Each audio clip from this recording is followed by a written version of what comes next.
Julia täällä moi! Tervetuloa seuraamaan viikon 50 jaksossa julkaistun Aivopähkinän oikein vastanneiden kesken suoritettavaa mukiarvontaa. Ja lause kuului siis näin. Liekki ei aina pala, leiskuu ihmeen nopeasti, nuotiossa aamulla. Ja oikea vastaus tosiaan oli Liip-Linna, ja tämä oikea vastaus muodostui siis tämän koodilauseen sanojen ensimmäisistä kirjaimista. Ja oikeita vastauksia tuli huimat 34 kappaletta, eli mahtakohan tämä nyt sitten olla liian helppo kuitenkin, en tiedä. Ja oikein vastasivat sitten seuraavat henkilöt.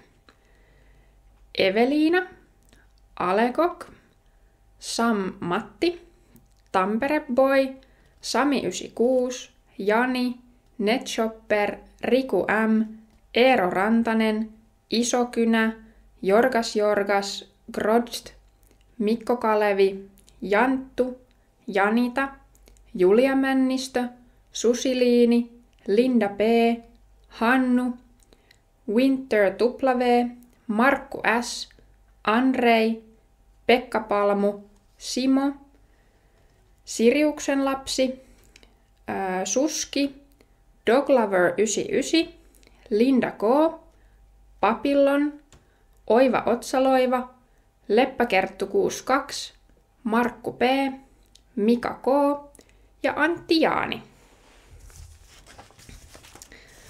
Ja nyt sitten arvotaan kolme noista oikein vastanneista, jotka voittaa tämmöisen hienon mystistä podcastin kahvimukin.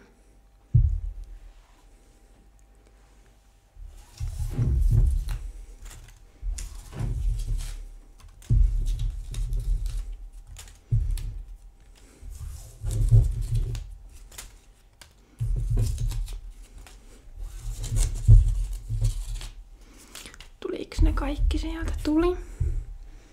No niin.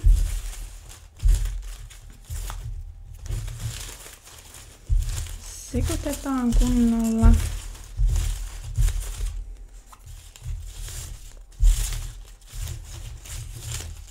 Ja ensimmäisen mukin voittaa Siriuksen lapsi.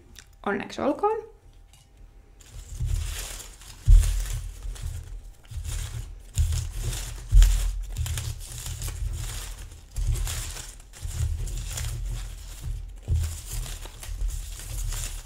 Ja toisen mukin voittaa Jorgas.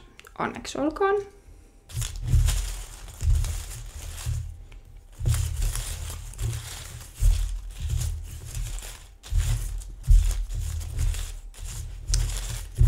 Ja kolmas voittaja on Mika K. Onneksi olkoon. Ja onnea vielä kaikille kolmelle voittajalle. Ja käykää tuolla Instagramissa ja Facebookissa kertomassa, että oliko teistä mukava haaste, tehdäänkö jatkossakin jotain vastaavaa. Ja muistakaa kuunnella mystistä podcastia joka perjantai.